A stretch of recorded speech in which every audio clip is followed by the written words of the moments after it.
Hello, all, and welcome to the Movie Bears podcast. I'm Brad Harris, and each week I'm joined by Husky Harry Huggable Homos to review films and discuss some movie news. As usual, I'm joined this week by my wonderful partner and awesome co-host, Jim Pugliafico. Hi, and welcome to the podcast, everyone.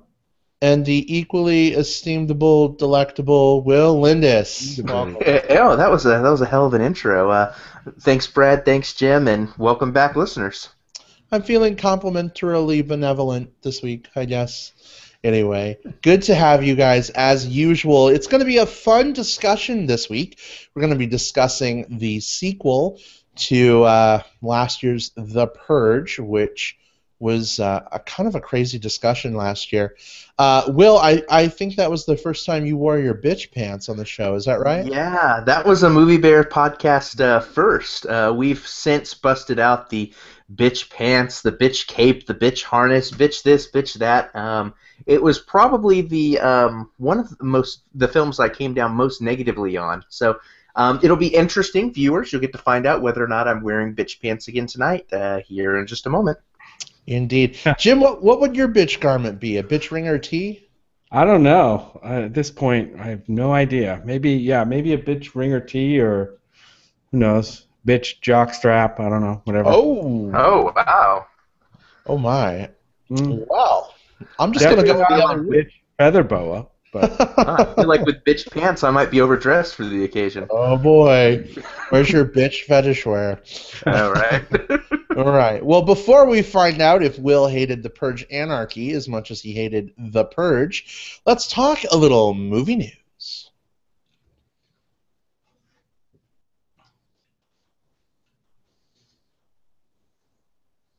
All right. So, guys, what has got your interest this week? Jim, why don't you kick us off with your news bit? What's going on? Okay. Well, so I'm going to talk a little bit of film festival news. So we have the Toronto International Film Festival coming up, or as people know it, TIFF for short, TIFF. It's scheduled in the beginning of September, and it's really the first big film festival kind of to happen after the summer lull, I guess. And a lot of the movies you'll be hearing about come Oscar time will screen or premiere at TIFF, and a lot of them we're just hearing about for the first time, so it's a good opportunity to kind of watch, even though we're not going to be, unfortunately, going to TIFF this year and seeing all these cool films.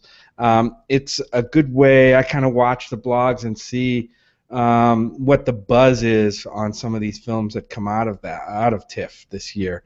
So I thought it'd be cool to kind of just go through a couple of the titles that are going to be coming to TIFF, since TIFF just yesterday announced their film lineup, or at least most of their film lineup for the event that's coming up in September. Who knows? Maybe someday we'll get to go to that one up in Toronto. That would be fun.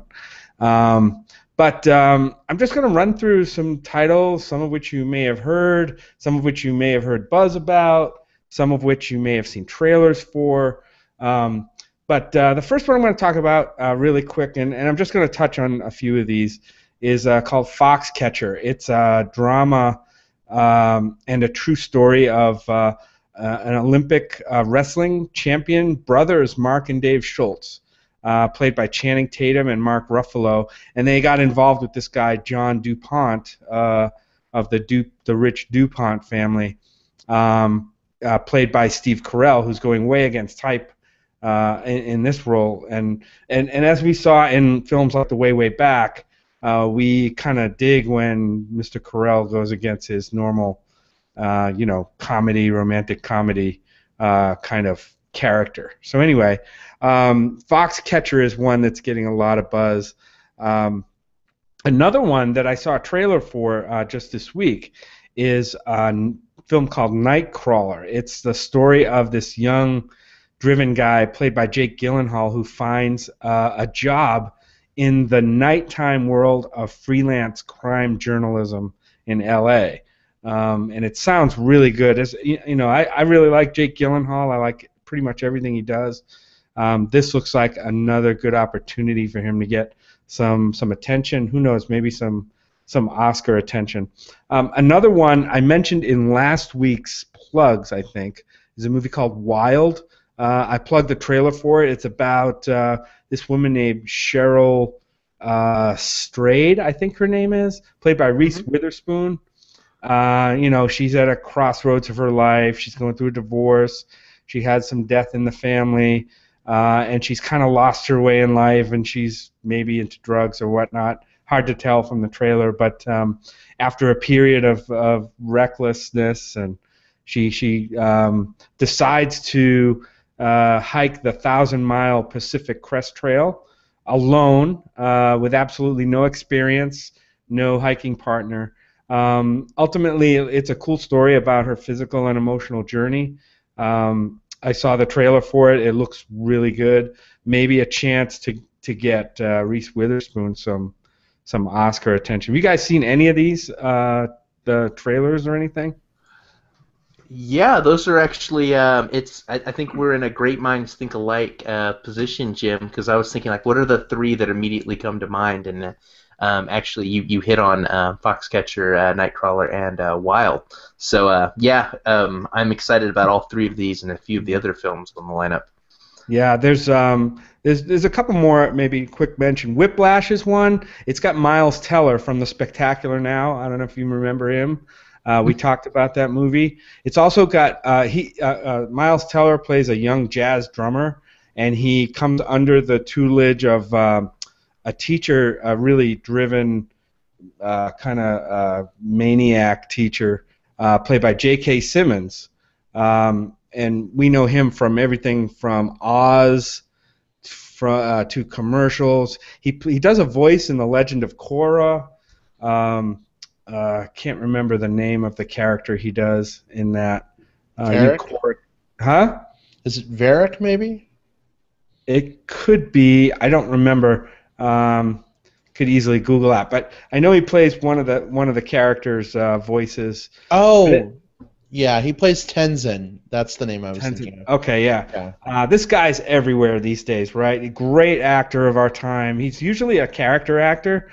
Looks like he's got more of a substantial role here, maybe a supporting Oscar type of role. So this movie got a lot of buzz when it played at Sundance too.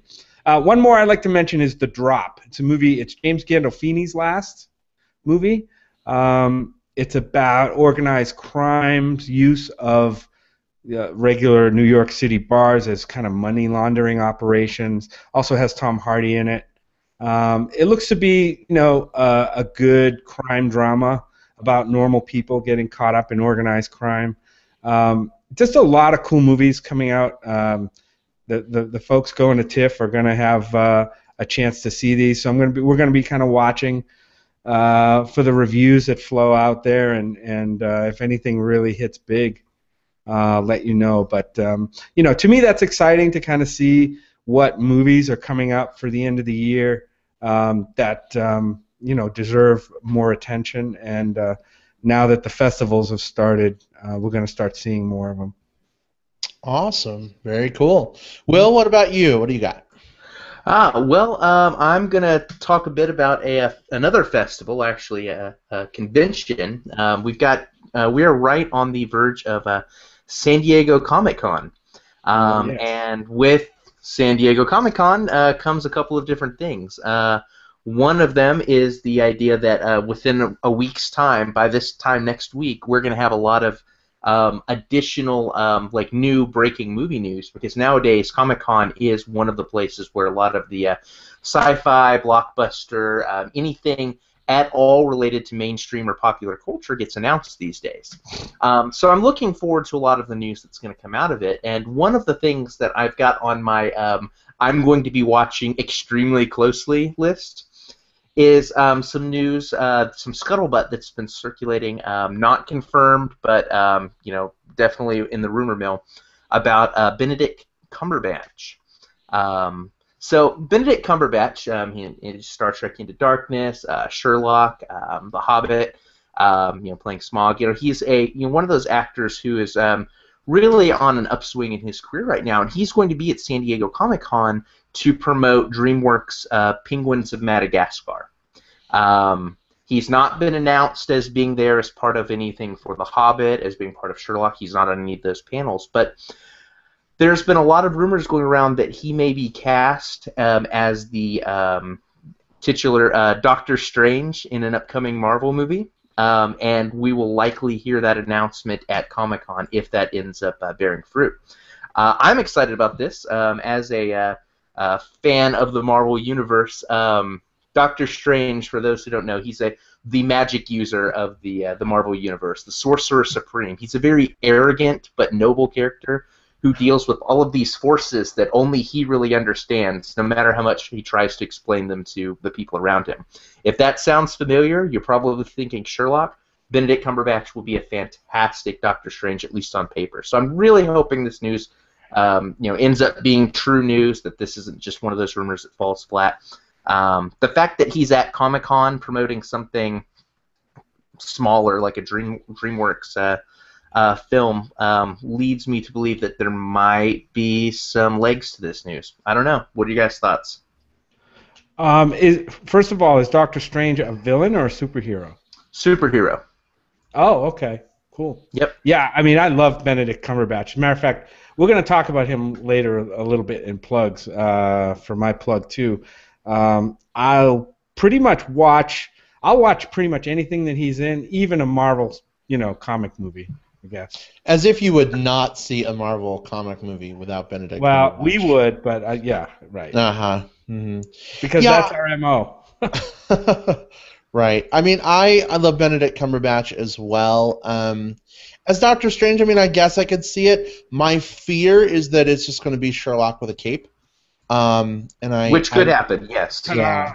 Yeah. And I really hope that he's able to differentiate that character. The problem is that the characters are very similar, like you mentioned, Will. So I don't know if he's going to adapt some different quirks or something to try and visually differentiate, but I don't know. I'm a little skeptical, but we'll see. I don't know. I like him. One way or the other, we'll know if that announcement is made within a week's time, and the Doctor Strange movie is slated for summer of 2016, so the wheels are in motion, whether it's him at the helm or not. I just wish they'd announce a Sherlock Doctor Who crossover. Now that would get my blood boiling. That would be awesome. One of the things that's kind of cool about this, at least for Marvel, like why this might make sense for them, is you've got a lot of fans. I mean, the Marvel movies tend to be, and a lot of the criticism has been that there's not a lot of female characters within the Marvel movies. You've really got, at least in terms of like superheroes, right now you've got Black Widow and not much else. So while he is not a female superhero, obviously, he does have a strong female following from the Sherlock fandom and the Doctor Who fandom. It will very likely pull in a larger female base than maybe some of these other title characters that have pulled over to Marvel. So it might help open up the market a little bit even more for Marvel. We'll see how that goes, though. Yeah. Well, they do have a female Thor now, so they're obviously trying to go after the girlies. What's that about? Female Thor, what? Comic book news, in a nutshell, they've announced that Thor is going to be a female now. In the comics. Yeah, in the comics. Yeah, not in the movies. Like, Chris Hemsworth isn't getting shipped off to Thailand or anything. Yeah, that would be interesting. So, well, I don't know. I guess we'll hear what happens. I'm really interested to see what comes out of Comic-Con as well. We have some beloved friends, Abe and Tim, and I believe Mike Cruz, one of the founders of the Movie Bears podcast, and his partner Joey are headed there as well, I believe. So maybe we'll get some reports on the ground from Comic-Con. That would be great. I mean, I have followed at least one of the stories that broke early was that there was a little bit of disappointment in the movie presence at the San Diego Comic-Con with regard to some big upcoming movies for 2015 that aren't announced for any kind of panel or anything like that at the Comic-Con. Like a Star Wars or something like that. Yeah, Comic-Con's big thing nowadays is doing the surprise announcement. Like, there's going to be a lot of things coming up that weren't even slated that all of a sudden we're going to hear, oh, guess what? So-and-so is, we're probably going to hear about some extra random character getting crammed into the next Superman, Batman movie. Like, that's something else we're probably going to hear about. There's going to be a bunch of these just, like, random announcements that happen that will go viral on Facebook. Oh, my God, guess what's happening? And, of course, we'll have great news fodder for next week's show. Next week will be all movie news. We will not be reviewing any. No, I'm just kidding. Of course, we'll be reviewing a movie. But, yeah, interested to see what comes out of Comic-Con. So I have 2 movie news bits this week because one of them I guarantee will get very little discussion, but I just thought it was fun to mention. I'm going to give a musical clue. Are you guys ready? Are you going to hum it? What are you going to do? Sing it? I'm going to surprise you. Are you ready for a musical cue? Go. Go for it. Okay. It's not working. Why is it not working? Ha!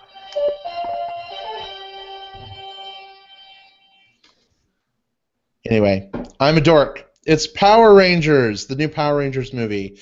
So we were talking about Robert Orci last week on Star Trek 3, and apparently he is now helming the Power Rangers movie that will be coming out. Kind of weird, Star Trek Power Rangers, I don't know. But a lot of diehard Power Rangers fans, and I would not even classify myself as a diehard fan or anything.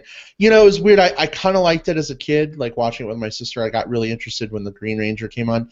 Hence my Green Ranger Dragon Dagger. What?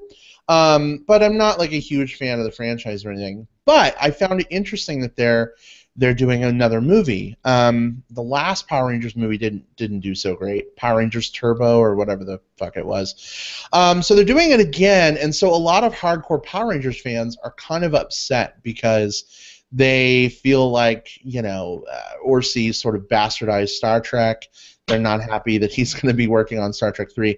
And now they're like, he's taking our beloved Power Rangers and rebooting them and, you know, blah, blah, blah. They probably want either J.J. Abrams, Steven Spielberg, or, Guillermo del Toro, and nothing else will work. I know, right? Or Christopher Nolan. Let's just throw J.J. Abrams at everything. Let's just give him the keys to Hollywood, right? I know. But Robert Orci gave an interview recently, and he actually said that his film is not going to reboot Power Rangers. It's actually going to be a sequel. It's going to be in continuity with all the TV shows that have come before, and apparently a lot of cameos are on the table from the previous series. Like a Where Are They Now kind of thing? Yeah, so, you know, for those of you who are fans of the Power Rangers franchise, you never know. You could be really pleased by this movie. I found that kind of cool. That you know, it's going to be integrated with what's already come before. When I think about like Ninja Turtles, you know, that whole reboot, I don't know. I kind of wish Ninja Turtles had been more incorporated and not been a total reboot, but maybe that makes me a weirdo. Anyway, so not a lot of people like Power Rangers on a Movie Bears podcast, probably, but depends on the age group. Like, it was definitely one of those things that was for 90s kids, like the Power Rangers was a big deal. I think with our age group, Brad, we were just ahead of it. We were, you know, so we were in, you know, we maybe were young enough for like maybe the first season or so, but weren't maybe to get caught up in the craze. But what's interesting to me is we've been in this nostalgia stage with movies lately, where we've been doing. Over the past decade, where we've been dealing with a lot of 80s properties, where we've been dealing with Transformers and, you know, Teenage Mutant Ninja Turtles obviously is coming out pretty soon. But it's interesting, Power Rangers it started in 93, at least in terms of, like, you know, Saturday morning television. So it looks like we are now really shifting into the 90s, and I'm going to be curious to see what other 90s properties get a film reboot within the next 5 to 10 years. You say you guys might have been a little bit ahead of the Power Rangers. I was way ahead of the Power Rangers. As a matter of fact, the only reason I revisited Power Rangers myself was because my kid was old enough to watch it, and I had to make sure that, I had to basically see what she was watching, and I'm like, are you kidding me? These like multicolored dudes or women or whatever, tumbling around, doing gymnastics in tights. Ha, I mean, ha, ha. that's all I do. Yeah. But let's not forget, Jim, last Christmas when we're hanging out with said kid who is now in her 20s, and you're like, hey, look, Power Rangers Christmas episodes on Netflix. Let's check one out. Yeah, it was just campy enough to be fun for me. That's about it. But I don't think the people who are fans watched it for the camp. I think they probably, legitimately enjoy, the characterizations and the storylines. Well, it was big robots, it was monsters, it was colorful costumes, it was over-the-top martial arts, and it was condensed into a very, very short program. So you could, as a kid, watch it, and then, after 20 minutes of watching it, go run outside and start throwing, kicks at random ninjas in the air. It's perfect for fueling a kid's martial arts imagination. That's right. I get why it was so big with that particular age group. Oh yeah. And now, thanks to the new Power Rangers movie, maybe we'll get a Power Rangers Pacific Rim crossover. Yeah. Crickets. Need something. Indeed. Okay, so my second movie news will just be real short because, wow, we got way more conversation. It's okay. It's all right. Than I thought. I was just reading today that Insidious 3 is in production, and potential spoiler warning, don't listen if you don't want to, but apparently it's a prequel. I will read now from the official press release. It says, in Insidious Chapter 3, it's a twisted new tale of terror that begins for a teenage girl and her family, predating the haunting of the Lambert family in the earlier movies and revealing more mysteries of the otherworldly realm, the Further. What do you guys think? For me, I'm down. It's in the prequel. Is it called The Farther? Because further is further than farther. I don't know. Anyway, even further. I don't know. Does it really matter if it's a prequel or a sequel? I mean, doesn't. I guess. I guess with the prequel idea, what's cool about it is, so we've got a lot of potential to explore some of the different ghosts, some of the different items within the world. There's a lot of areas where you can do it and not have to deal with, okay, are we getting this actor back? Where do they go next? How do we work this in the story? They can just take the concept of the world, which is an interesting one, put their own spin on it, and say, okay, these characters go. I like it. Yeah, I'm kind of excited to see where it goes to. It looks like the story is going to focus around the psychic chick and her two buddies that help her investigate the paranormal. So it could be fun. We'll see. But yeah, so anyway, that's it for me. Movie news. Da, da, da, da. So, all right.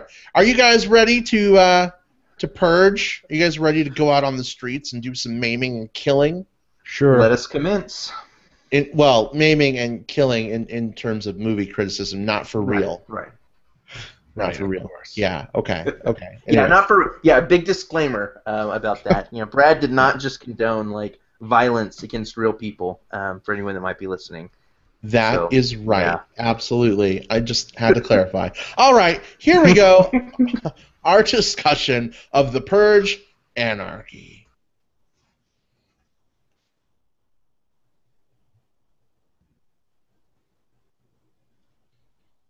All right, so as we were making funny faces into the camera during the silent portion that we leave in so Jim knows where to put trailer music, I just saw two people log off the show. Apparently you don't like murder faces. Who knew? Anyway. Okay, so I have a question for you guys before we actually talk about the movie. Are you ready? Mm-hmm. Go for it. Okay, so did you see this movie in a crowded movie theater, or was it just you? Did it seem like a lot of people were going this weekend, or was it pretty sparse? Pretty sparse for me, and I saw it to be fair, I saw it at 10 a.m. on a Saturday, so still opening weekend, you'd expect to see a good number of people there, but it was the absolute earliest show possible. Yeah. And there were maybe myself and maybe, I don't know, the theater was maybe 1/5 to a quarter full. There were a lot of empty seats. Mm.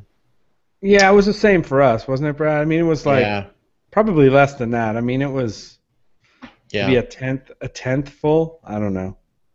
Yeah, it wasn't a lot of people. We actually saw this movie with my sister, who was in town for the weekend. That was On a awesome. Friday. Yep, on a Friday, like what was it, like late afternoon.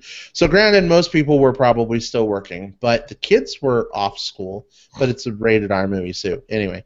But looking at Box Office Mojo, this movie has made $33 million ish thus far domestic. Um, is that a good reception? Is that a poor one? How does it rate? I don't know. I would have to go back and look at how the original one did. I know that the original one made worldwide. It made $90 million on a $3 million budget. That's a pretty kick-ass profit in anybody's book, and that's Right. the reason why we got the second movie. And with the second movie's budget was more, it was $9 million, but that's still really small compared to a lot of movies these days. And $33 million, it's already profitable. Mm-hmm. Yep. Anything here out is gravy for this movie franchise, and as long as they can keep the budgets low, which they can. I mean, if they're really not hiring big names. Special effects aren't. It's not a huge special effects driven movie. There's some action scenes with some effects, but a lot of it is practical. So, I mean, I think $33 million in the opening weekend is pretty good. Next weekend, it doesn't really have a terrible amount of stuff opposite it. It's got Lucy coming out, which is probably the biggest, maybe the biggest thing next weekend. But Yeah. yeah, I don't know. I think it'll do fine. It's already made money. I think, I'm waiting to hear news of, the Purge 3. There's going to be a Purge 3 because this film did exactly what they wanted it to do, at least financially. We're still talking there. Yeah. There's a lot of value, I think, in having a market where we have these relatively small films by comparison. We've been talking about blockbuster after blockbuster because we're in the middle of summer, and we've been talking about films that were like, $100 million to make, and they raked in $150 million. Did that work? Was that not? You have these big inflated numbers, and so when you hear something like, $33 million, it doesn't sound all that impressive, but you're absolutely right. It's taken in more than 3 times or more than was actually spent on the film itself. There's going to be a Purge 3. There's probably going to be a Purge 4 or 5. As long as these things keep putting out like this amount of money, these are great little filler films that don't cost. They're not big risks for the studios, and they can kind of just keep raking in a little bit of extra money. And I love that we have a market that does that, where we're not always talking about overinflated blockbusters. Mm, I absolutely. mean, the question becomes, how many times can you purge before you get the dry heaves, and it becomes unproductive. Oh boy. Oh boy. All right. Well, Will, I gotta know, spoiler free, of course. You fucking hated The Purge. How do you feel about The Purge Anarchy, and should others go see it or just skip it? Yeah, I had a lot of hatred for the first film for a very specific reason. It took a really interesting concept that carries over into this film, the idea that the government, the United States government in the near future, is sanctioning this 12-hour period where murder is legal. All crimes are legal, but as far as these films are concerned, it's all about the murder. And within the first film, they took this really interesting concept where they could have explored all of these different ideas, like, will people be heroic, or will people give in to the dark urges? How will this affect like different classes of society? You have all of these different ideas, and they kind of pay those themes lip service and turn the film into a formulaic home invasion thriller with very unlikable characters and social commentary that felt, to me, like way flat of the intended mark. I set all of that up because this is what I went into this film concerned about. I had a lot of I felt very burned by the first film. To me, I've got to eat a little bit of crow. I thought The Purge Anarchy was better. It is not a perfect film. There are, yeah.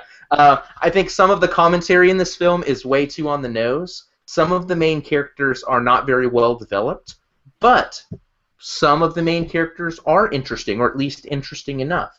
Enough for me to give credit where credit is due. The film did explore different ideas. What happens when the rich purge? What happened when the poor purge? Why is there a purge? What happens when it happens over here? What happens when it happens over there?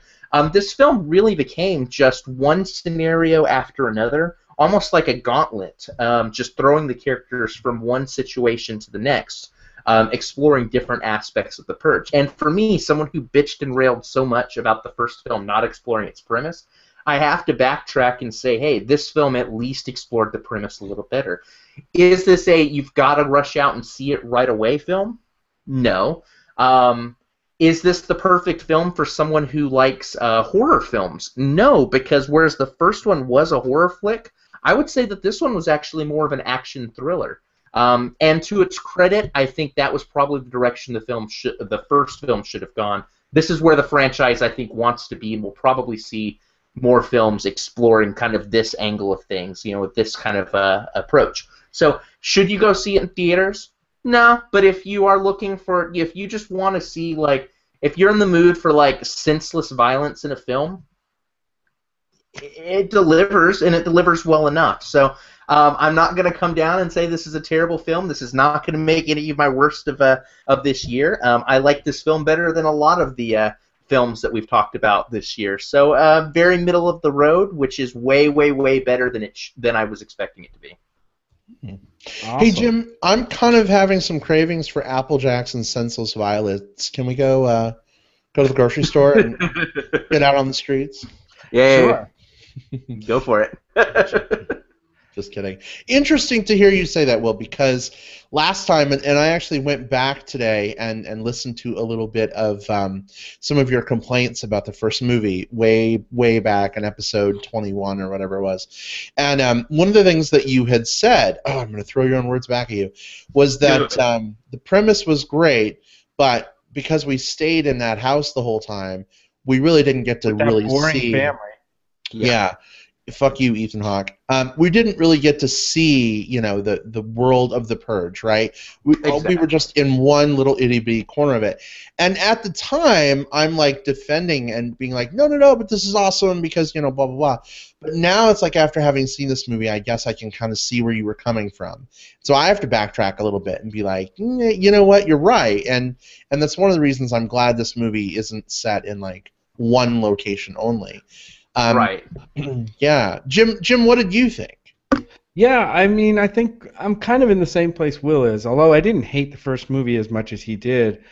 It wasn't, I was kind of so-so on the first movie. It kind of gave me about what I expected. Yeah, and you're right, Will, it didn't explore the promise of that premise, to use kind of a play on words there. There was a lot that it could have explored, and it didn't.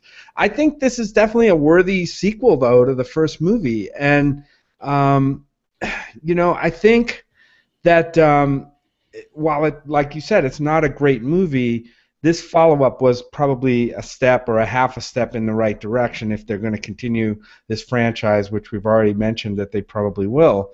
Definitely better than the first. I think this movie and both movies have messages that, you're right, Will, it does hit too hard and on the nose. And the themes of violence in this, in both of these movies are kind of very over the top and cruel. And that makes, I don't know, as a viewer, I'm not desensitized to it. It makes me very uncomfortable to see that kind of violence against people who are normally innocent. And it reminds me of what I see when Brad plays Grand Theft Auto 5. It's like senseless, wanton violence, all over the place for the sake of, in some cases, for the sake of cheap thrills. Although in this movie, in some cases, it has a specific purpose, right? But yeah, it reminds me. I just wonder how much of the audience is desensitized to that kind of violence, and for them, it's just no big deal to see people out wanting to kill other people. I don't know. It's weird for me. But I don't know. And then some may say that this movie is somewhat predictable, although I will say that there were some real surprise moments in this movie. There was one in the middle, and there was a couple at the end. I was kind of surprised with the ending of this movie that we can talk about in spoilers, kind of the path it went down, and it was pretty good, I'd say, for an ending. Could have ended many different ways. The thing that I didn't like about it was, again, though, like in the first movie, I didn't really care too much about any of the characters, even the lead character dude. I mean, yeah, there was kind of a mystery about what was driving him, so that I was interested in, but I didn't really care so much about it. I was only interested in how kind of everything would play out at the end, and like I said, it was mostly satisfying. So I would say, there's no need to rush out and see this one. If you're interested in the movie, you maybe were drawn in by the first one and want to see how this one does improve on that one, I'd say it's worth a VOD watch or a Redbox rental when it comes out, which will probably be soon, because they'll want to capitalize on, and maximize the profit. But yeah, I would say that, like I said, not worth rushing out to see. It's not a visual spectacle or anything, but kind of a good action thriller movie for VOD. Mm. Yeah. You really sort of hit the nail on the head for me, Jim, in that I found it really hard to care about the characters too. I liked this movie. I think maybe it's a little bit better than the first one. But I don't remember any of the characters' names. None of them really made a big enough impression on me to really care that much. The biggest thrill I got was, oh my God, it's the quarterback from Friday Night Lights, and then I'm like, wow, you're boring on screen. How did you make it into a movie? That's harsh. Was he Sorry. the young guy? Yeah, he was the young guy. Yeah. Okay. Yeah. But I mean, I don't know. For me, you see these characters moving from one dangerous situation to another, and when I don't really care about the characters, it's hard for me to feel invested in what's happening.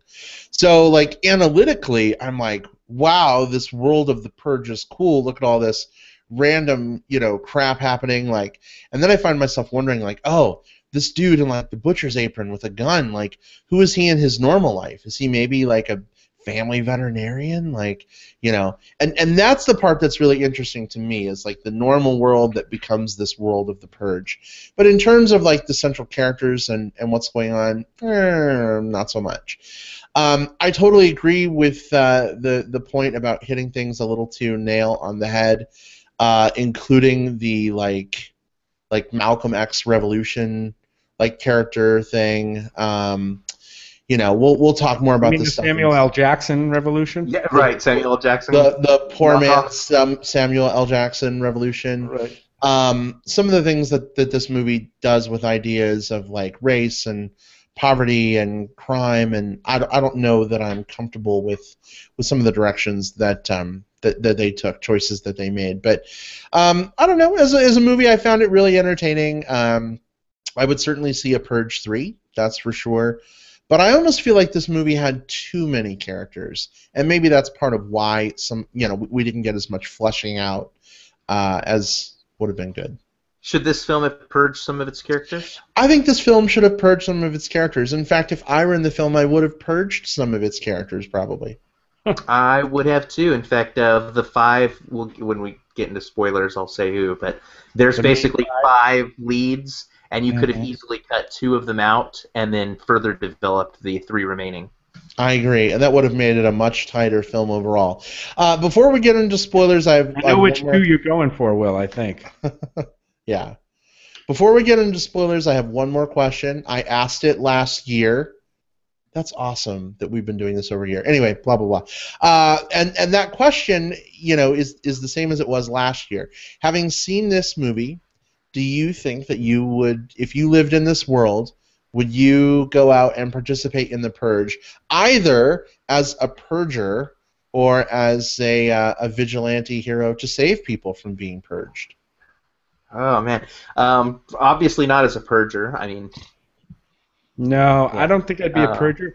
I think I'd be the one throwing a purge party. I'd gather up my friends, we'd find a safe location and have a purge party.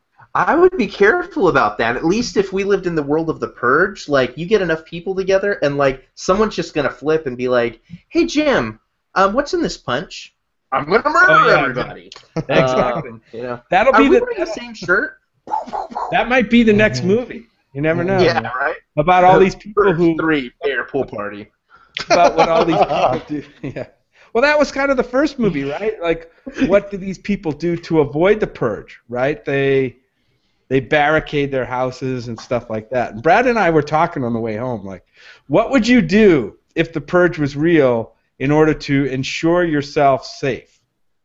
That's the thing. Like, you look at these films, and the first one was really hard to look at in terms of scope, because we're talking about this one enclosed area. And this second one, we look at the Purge within the context of, like, a very, very, very densely packed urban area. So a lot of it has to do, I'm sure, with what part of the country you live in. You know, if you live in a very rural or even like most like more open suburban areas, like you're gonna have a completely different experience. You know, I think about my neighborhood right here, and like I don't have like crazy like sliding metal gates or anything like that I could use to protect myself. So yeah, I mean, and that probably speaks to some of the themes of the film itself, like. How much money do you have? I don't know that I have enough money to survive mini purges. Yeah. I mean, there's all kinds of crazy ideas about how to survive a purge. I mean, mine was to just like go somewhere in the back country where people would never. Most purgers would never want to go out there because they may not find you and they'll have a shitty night because they didn't get to purge anybody.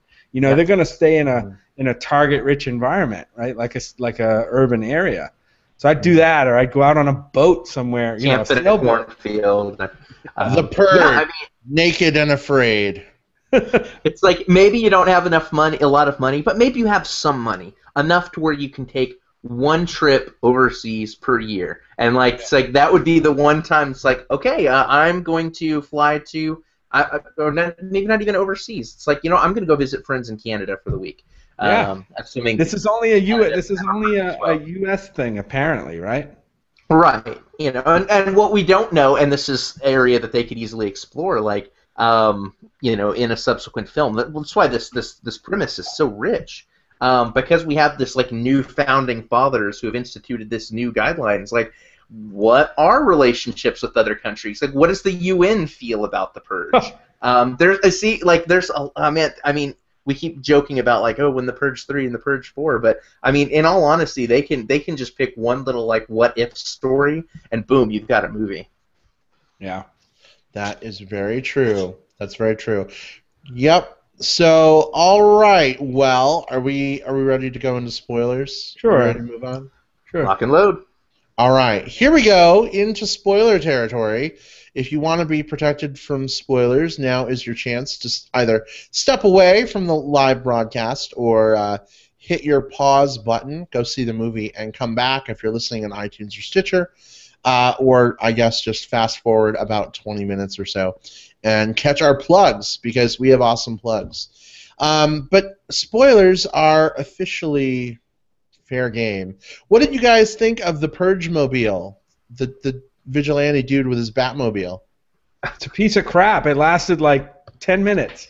I know. It lasted exactly as long as it had to for the movie. Like it's like bulletproof and bullets are pinging off of it. He gets away from like a really bad situation. It's like, okay, well now that we're out of that, we need to force him into a reason why he can't just get across town. The car got shot. It breaks down. It was totally like. Sometimes an object is very well woven into the plot, and sometimes an object is just kind of tossed around haphazardly because the plot dictates it to. And I think the car was one of those. So are they gonna make is Lego gonna make like a Purge Lego set, like with the Purge mobile and like a building and people with machetes and stuff? That would you be just awesome. Take the little Lego guys' heads off, just like he got decapitated. Well, that's the beginning. The plot of the Lego movie too. In the beginning, it didn't really set up what his mission was very well, did it? No, I think they were trying to keep it shrouded in mystery. Yeah, it wasn't clear to me because in the trailers, from the trailers that I saw, you knew the guy wasn't. It gave the impression that the guy wasn't purging. Okay, that he was some kind of guy who was either just trying to survive, or maybe he was a kind of a savior kind of guy who went out on a mission to save people. That's what I got from the trailers.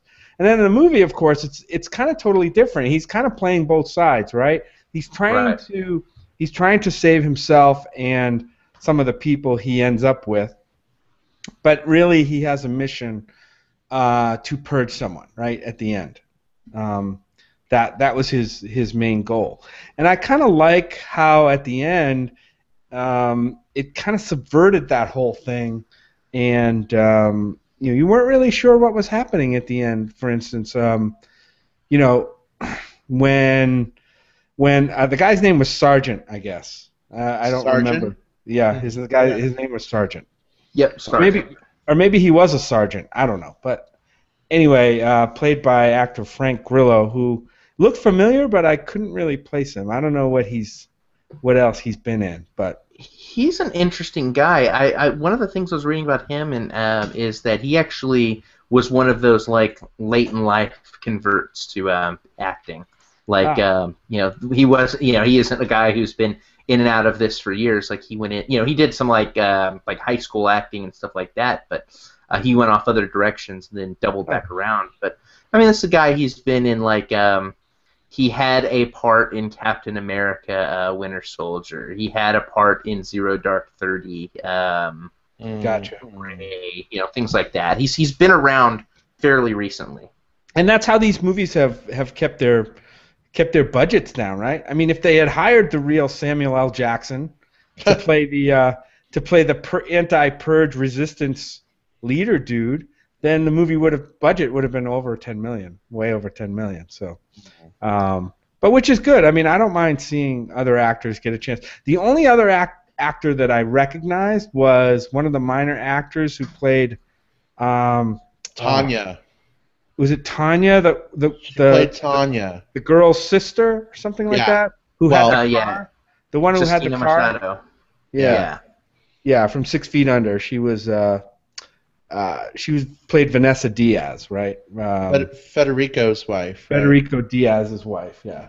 But so that was cool to see her in there. But anyway, back to the lead guy. He had this mission to avenge the death of his son, right? I guess there was an accident and the guy was drunk and killed his son, so he was on a mission to kill the guy. And at the end, there was a couple of things that happened. There was a couple of twists in a row that kind of really surprised me. I didn't know which way it was going to go at the very end when he confronted the guy, broke into the house, and was threatening him or whatever. And then of course it cuts to the next scene of him just walking out of the house.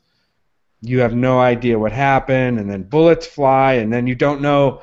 Then you don't know who did what to who for a little while, and then you figure it out. But I thought the end was pretty effective, except for the scene at the hospital where they just pull up to the emergency room door and go right in. I'm like, if there was a real purge on, there'd have been a crowd at the door in the morning. If you looked in the background of that scene, like at the hospital, they obviously didn't take this into consideration when they were doing the shooting, but traffic is just proceeding as very mundane and normal in the background.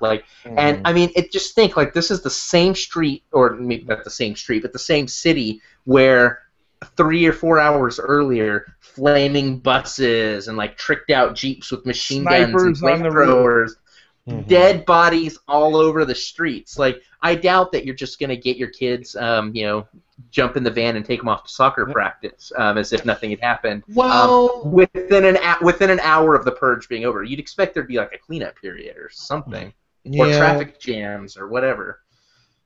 I don't know though. Like, world building wise, you got to wonder. Like, if you're a kid growing up in the world of the purge, let's say you're 10, you're probably used to seeing dead bodies on the street every year that morning. If you go out on your way to school, like, do kids get the day after the purge off as like a school holiday?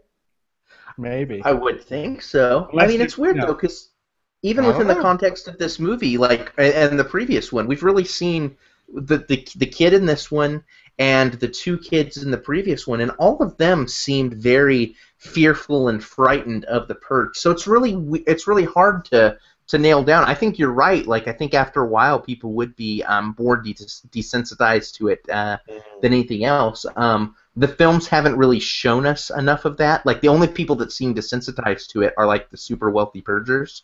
So I think to kind of the point that you had made, I would maybe like to see that in the Purge 3. Like what happens the day after the Purge, or what happens? Like how do they enforce? Like the alarms go off at 7 o'clock in the morning and it's time to stop purging, and someone shoots someone else like a minute later. Like what's to stop someone Oops. from doing that? Saying no, that was 5 minutes ago. Oops, sorry, I didn't hear the bell. Sorry. Yeah, there's a lot of lot of room to explore this. Yeah. I did like the ending though. I think that and part of it was because even though the character was maybe not as well written as he should be, I thought that Frank Grillo did a great job with the role that he was given. I liked him as this. Whenever he was forced to kind of make a decision, like, am I going to go barreling forward to go after this personal vendetta, or am I going to stop and carry these four anchors around? You could see him like, fuck, like, what am I going to do? Like, trying to figure this out in a very believable manner.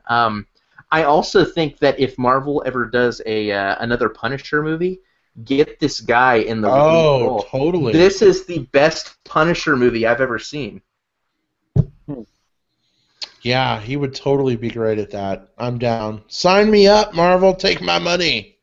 What do you think the larger points this movie was trying to make are? I mean, because so it seems like it's wanting to make an anti-violence, anti-vengeance message, I guess, overall.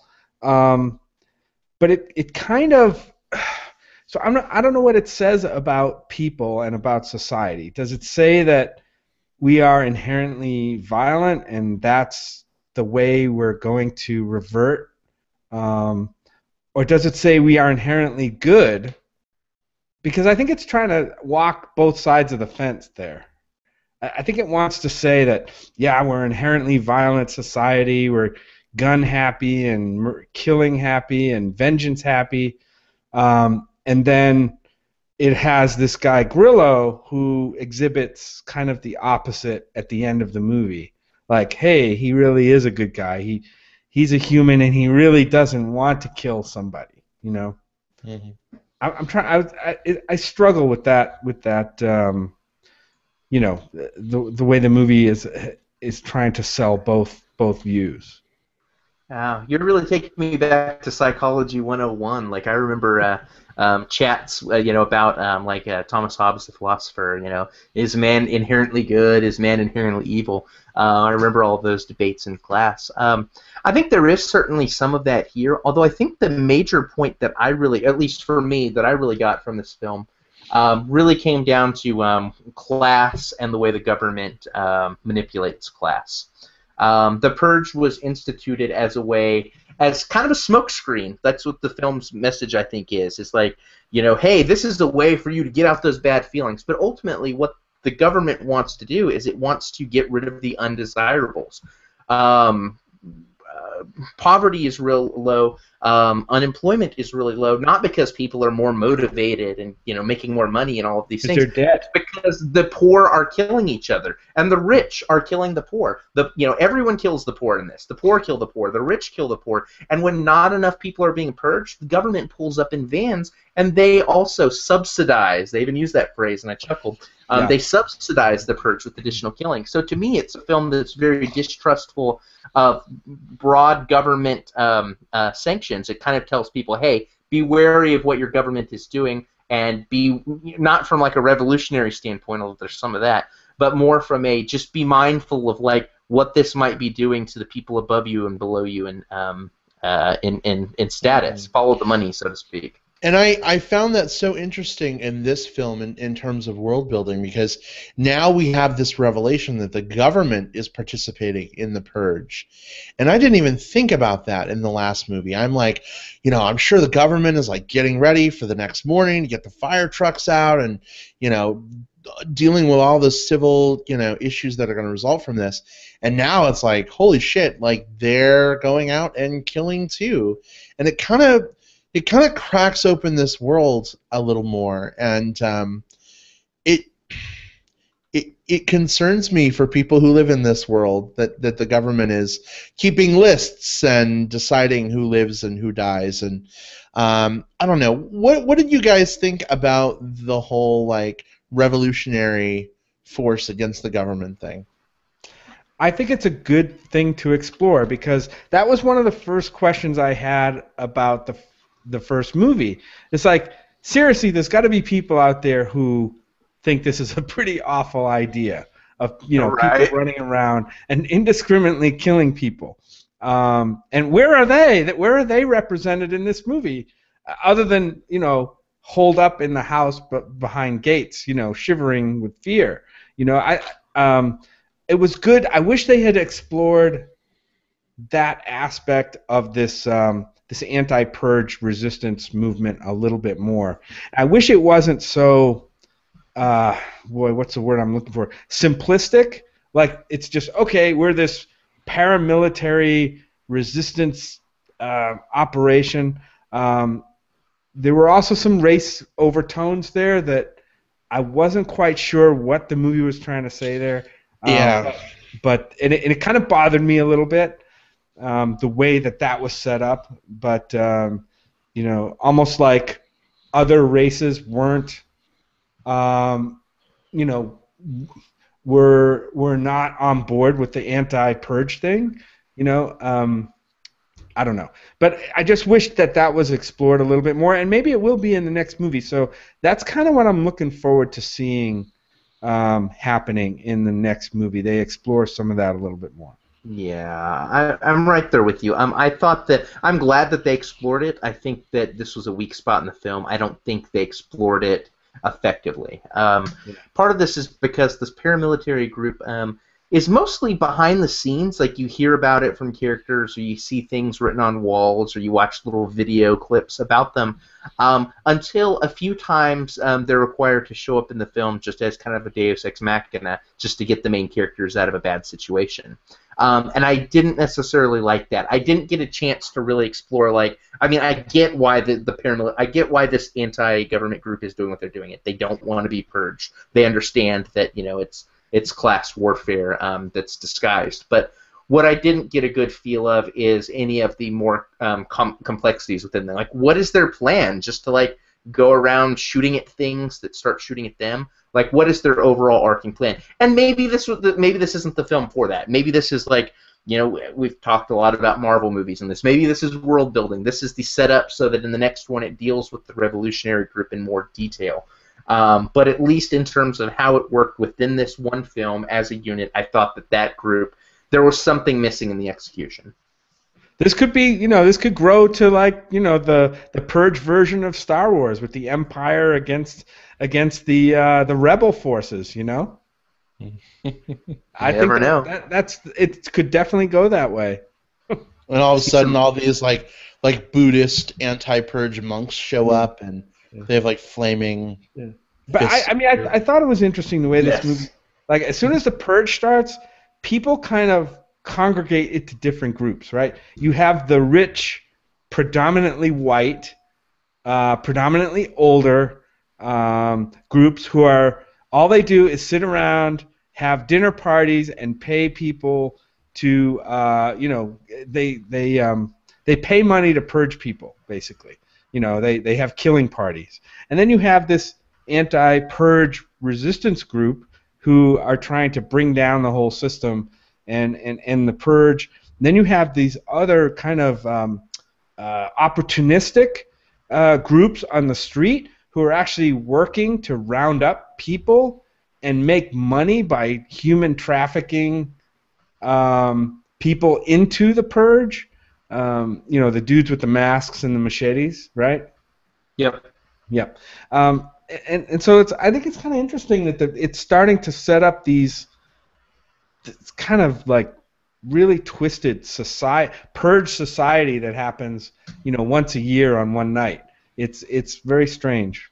But I did like that they at least raised those those ideas, even if they didn't explore them fully by staying on this main narrative of this one guy and these other four people, two of which, as you said, Will, we could have totally done without. Yeah. Like that, the guy and the chick in the car, right? Yeah. I'm still trying to figure out why they were even in the movie. We spent a lot of time dealing with like what their subplot was. Are they going to break up? Are they not? Something about the sister, but it was pointless. It wasn't very well developed. I ended up being more confused about what was going on with those characters than the other family, which you could tell exactly what was going on, why they were there, etc. And even the resolution to their story. I think I do love you. Shot dead. I'm going to stay and be a revolutionary. Right. And then it ended. Now, maybe what this is doing, and this is me giving a huge ton of benefit of the doubt. One of the revolutionaries that showed up in this film was the stranger, the guy that played the stranger from the first film. He was the one that kind of knelt down there with the girl after her boyfriend had died, and she decided to stay. Was he like the only? Was he the only return character? I think he was the only person that came back. I don't remember anyone else Interesting. returning. So maybe if the next one is about the revolutionary group, maybe she's going to have more of a role there. So that's like me giving a big benefit of the doubt. But again, within this film, as a unit, just looking at what I saw here without knowing anything else that's to come, her story was kind of just... She was in this entire film, but not for any major reason. And then all of a sudden, her storyline just kind of peters out. Like, it felt like you could have very easily cut her and her boyfriend out, used that time for anything else, and you wouldn't have had to have rewritten a whole lot because they didn't have a very integral role to, the main storyline, the main things that are going on. I actually thought at the beginning, the way that dude was acting, the young guy, the way he was acting toward his girlfriend, that something was up between them. Like he was planning on purging her or something like that? I wondered that too, and I was kind of hoping it was going to go there because I'm like, man, if I am having issues with my partner and I am, she's pressuring me to marry her, right? Jim, you might want to listen to this. Brad's about to lay his plan out on the table. If I'm having issues with my partner and I'm a purge type person, man, what better way than let's go buy groceries a couple hours before purge time. And, oh my God! The car ran out of gas. What are we gonna? By the way, isn't that fucking dumb? Like to me, like if it's like, it's the day of the purge, I'm locked up in my house like, at 4 a.m. like the previous morning. Like, they say it's a 12-hour window. Williams checked out for 48 hours. You're not going to see me anywhere near the streets, near the windows. Like, none of this, like, well, I work up until 2 hours before. It's like, that's the day I'm using a sick day. That's... Yeah. Did anyone else get the... I'm sure they didn't mean it this way, but it's funny, like, when they're all like, 2 hours to go, stay safe. It totally felt like they were getting ready for Halloween to me. Like, oh, are you going out purging tonight? You're going to go out trick-or-treating? Oh, yeah, definitely. I think it's modeled after that to some degree. Yeah. Yeah. Yeah, or at least the idea of, like, we know that these things become part of, like, our society. Halloween or the countdown to, like, Santa Claus, like, with the little, like, Doppler, like, where, the NORAD, the radar where he's at any given time. And these things, the news stations play into it and hype it up because it's the fun, interesting, quirky, holiday-themed thing of the day. So would they do it with the Purge, too? Yeah, I would imagine so. Also, if you're really, digging a little deeper into kind of one of the potential plot lines that this franchise could go into, what does the media love more than like blood on the 10 o'clock news, right? Murder downtown, this happened, that happened. So you got to imagine like the local news stations are loving like the post-purge stories. Maybe they're out purging themselves and filming it. Purge 5 just right for there. a story.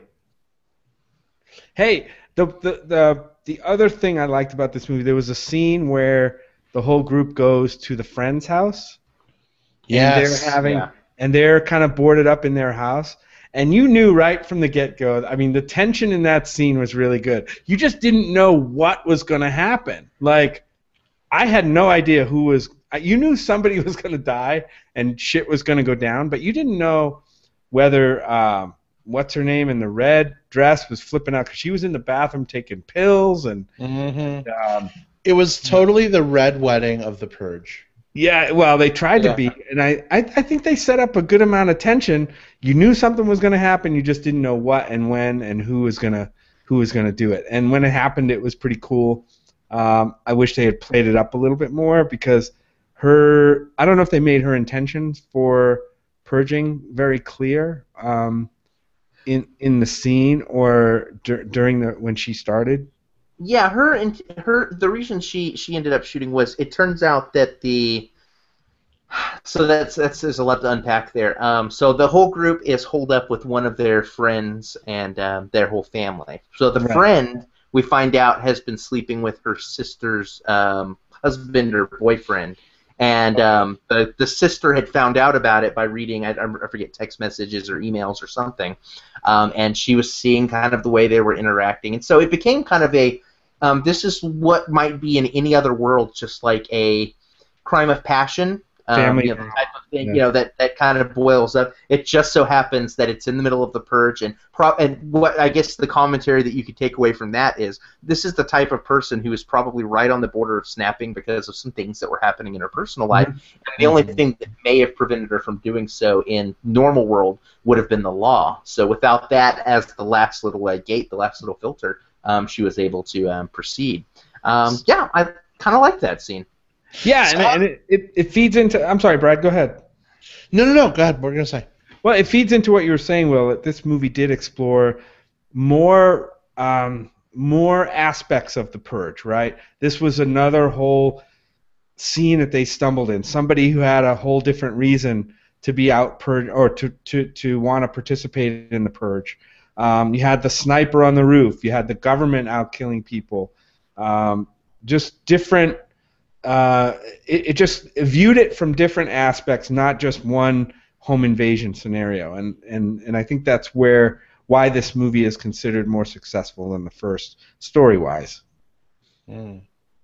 Question: how does it work if you kill a family member on Purge Day? It's legal.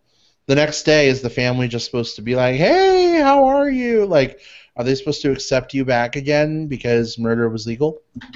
Legally, at least, yeah. I mean, they're now, what does that really mean? Like, you've basically just bought yourself a year before your family kills you on the next Purge night. Yeah, exactly. Your remaining family. Yeah, I mean, I think that the idea behind it is that everyone is supposed to accept it because they're purging, and that's the American thing to do. They keep saying it's the American thing to purge. So I think that a nation reborn. The government, or at least the people running all this, would say, yeah, you're not supposed to hold that. But I mean, we see that there's a real world underneath all of this fabricated hype, and in the real world, people would be upset, and that's I think the same thing that would happen here. The movie kind of. Go ahead, Brad. Sorry. I was just gonna say, speaking of Psychology 101, what a great world to be a shrink in. Oh my gosh, right? Yeah, this would be a terrible world to be like an insurance adjuster. Can you imagine all the claims the next day? It's like, you're busted. What? Oh, it caught fire. What? Well, it was during the Purge, so we can't go after this. Hope you have Purge insurance. Oh, holy shit, Purge insurance. That would be a thing, right? Nice. We are farmers. If you're an undertaker, you'd have to hire more help. Like, oh my God, that time of year, right? Yeah. Can you imagine that episode of 6 Feet Under? I know, right?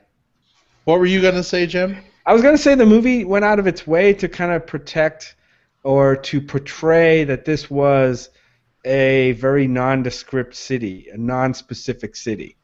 Did you notice that? Yeah, definitely. You couldn't even tell what state it was in, I don't think. I don't think there was any mention of city or state or any kind of major landmarks. If there was, I missed it, but I missed them too. I think they wanted to stay away from that so that they wouldn't get a whole bunch of shit from that community, as being portrayed as, as a community that's out of control.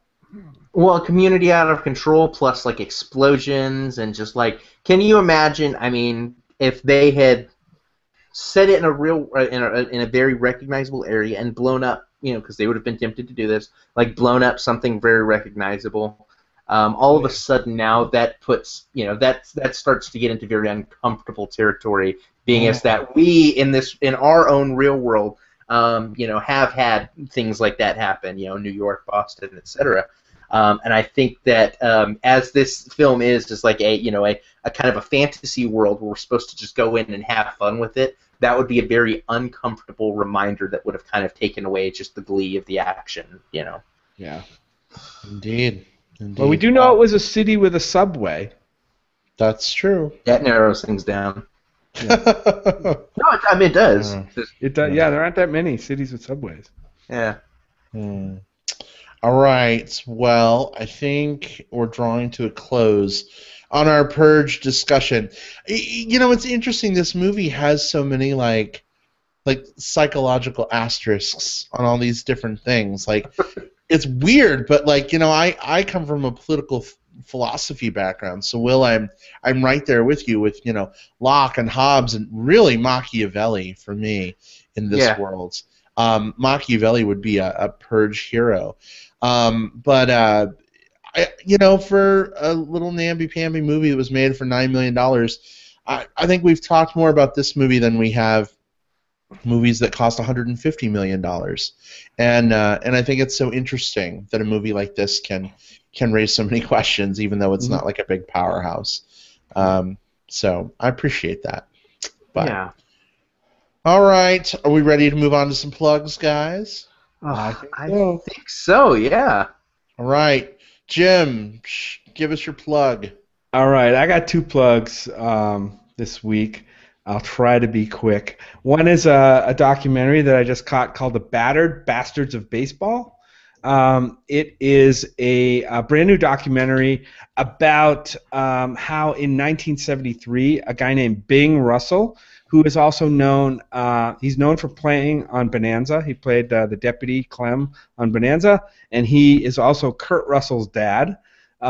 He created or bought and created the only independent baseball team in America at the time called the Portland Mavericks. Basically, this is like the real world Bad News Bears team that came together. They were not affiliated with any, kind of unheard of at the time and still today, not affiliated with any major baseball team.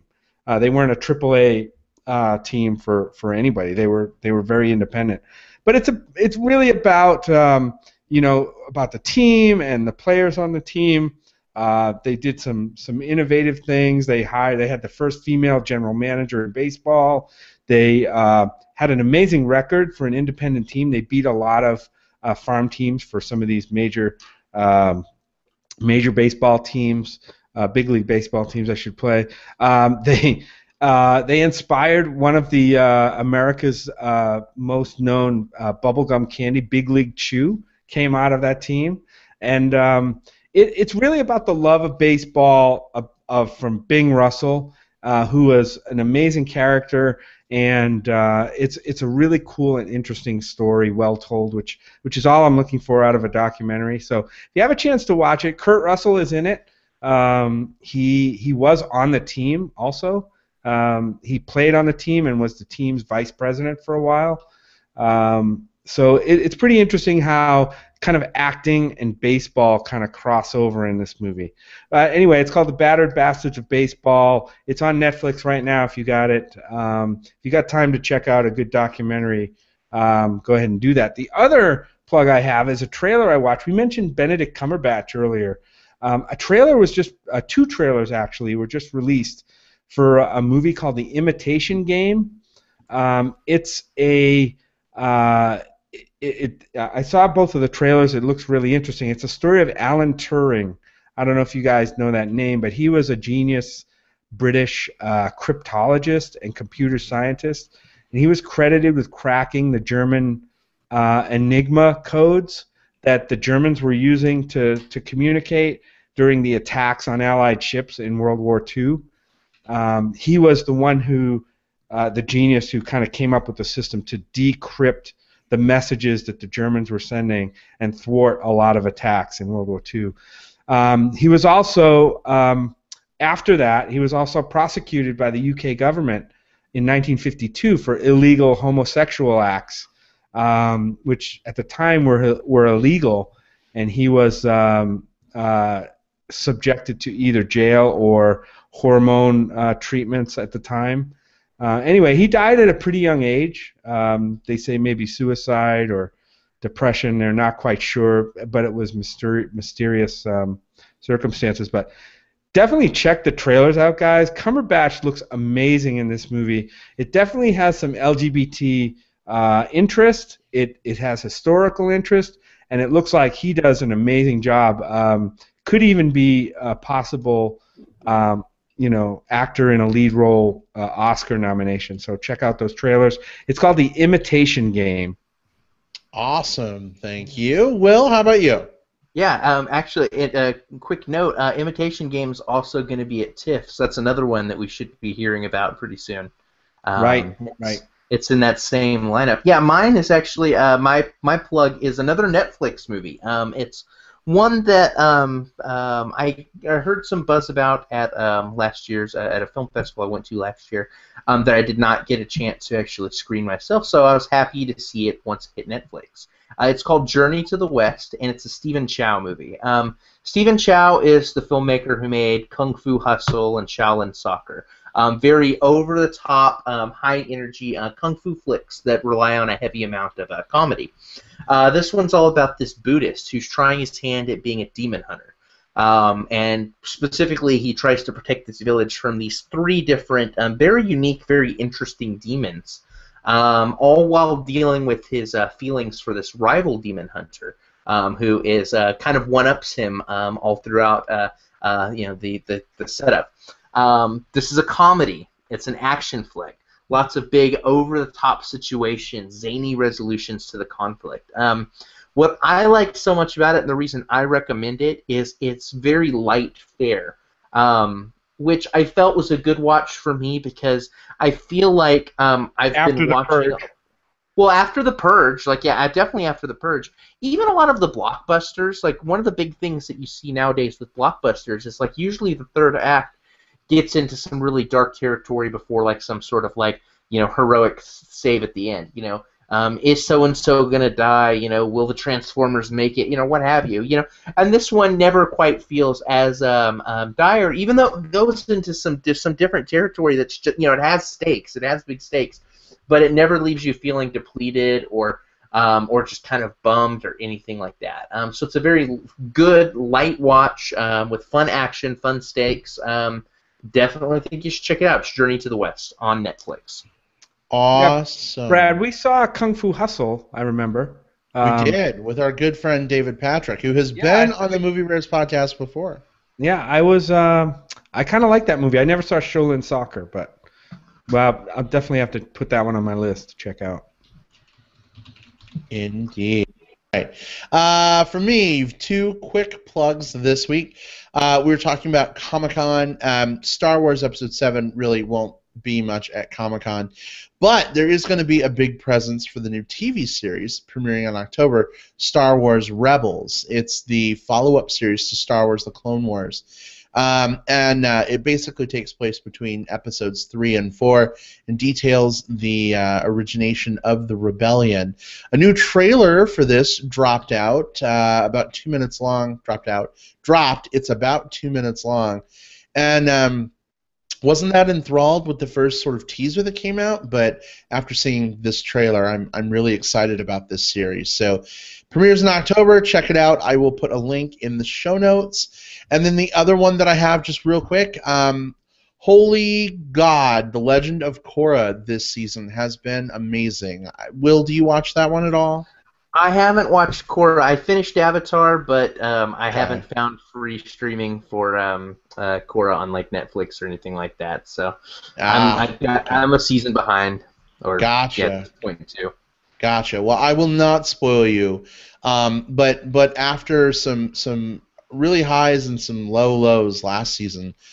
This season has just been way consistently good. Really, really been enjoying it. So if you love Avatar: The Last Airbender, now is a great time to pick up Korra again. And I think that's it. We're good, right, guys? Dun, dun, dun, dun. I think so, yeah. All right. Well, as usual, it was good hanging out with you guys this week. Those of you who were watching on the live stream, thank you for lurking, if not commenting.